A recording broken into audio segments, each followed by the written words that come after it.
One of the most common questions pregnant women ask is, how do I know it is time for labor?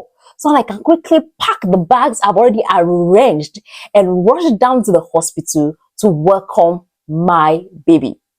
Most of these women asking these questions often mistake forced labor for true labor. As a woman expecting a baby, do you know there is something called Braxton Hicks contraction, which is a forced contraction, which you don't even need to go to the hospital if you are experiencing that. On this particular video, I'm going to be sharing with you the difference between a true labor and a forced labor. Good day everyone and welcome back to Nurses Lecture Room YouTube channel. My name is Mercy Mary, popularly known as the Nurse with a Difference. And I make learning easy and accessible for all my viewers. Today we're going to be talking about the difference between a true labor and a forced labor in regards to contraction. But the first question is, what is contraction?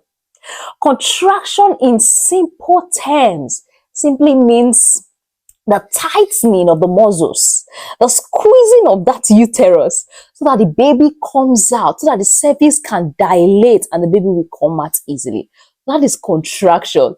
So if there is no contraction, delivery might be difficult, especially when you're planning vaginal birth. Delivery might be difficult. So contraction is like a tightening of your womb. You see your stomach, there's this tightness, you feel very strong, very tight. This is normal and it takes place in labor. But sometimes this can be mistaken for Braxton Hicks contraction. Braxton Hicks contraction is forced contraction. It's the body way to prepare you for the main thing that is coming. So most women, they mistake this Braxton Hicks contraction for a normal labor contraction. So I'm going to be explaining the difference in this particular video, and we're going to be emphasizing on contraction. So in terms of the contraction, how often do they happen? For a forced contraction, that's for the forced labor, what happens is that these contractions, they do not have regular pattern. They do not occur like frequently. They don't have regular pattern. But for true labor, it has regular pattern and it can last from between 30 to 70 seconds. And as time progresses, it tends to be closer.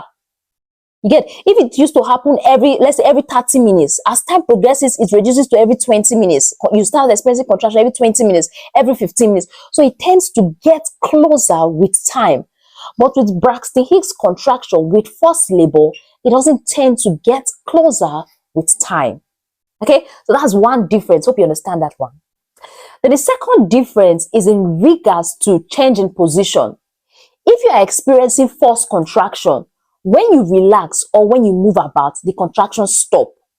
But if it's a recontraction that is preparing you for labor, even if you lie down, you move about, you stand up, you sit down, the contraction continue. That's a very easy point for you to put in your mind. So for forced labor, for example, you are lying down, you start feeling that contraction and you stand up, it might stop. But for true labor, even if you stand up, you move about, once the contraction has started, nothing can stop it at that particular moment. You get, except, okay, it's time for it to go and continue again. Then the third question is, how strong are they?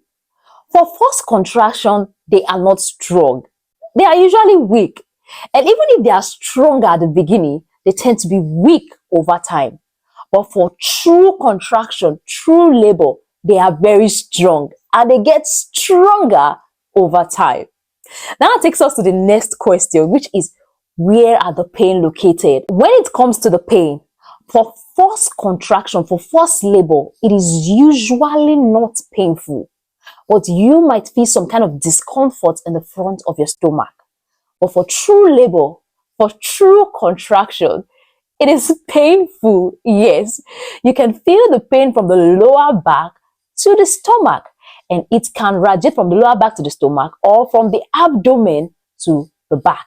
So that is how you differentiate between force and true. For force, it is not painful, it's just discomfort. Then the last one I have to share with you are other symptoms associated with this contraction you are having. For forced labor, You don't have things like, oh, mucus coming out, the water just broke, or you don't have bleeding alongside. But for true labor, you might experience the mucus coming out, or the mucus is already out.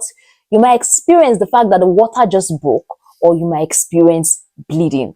So these are the different signs when it comes to true labor and forced labor, or true contraction and forced contraction. So if you're an expectant mom, I want to use this video to say big congratulations to you, and also welcome to motherhood in advance.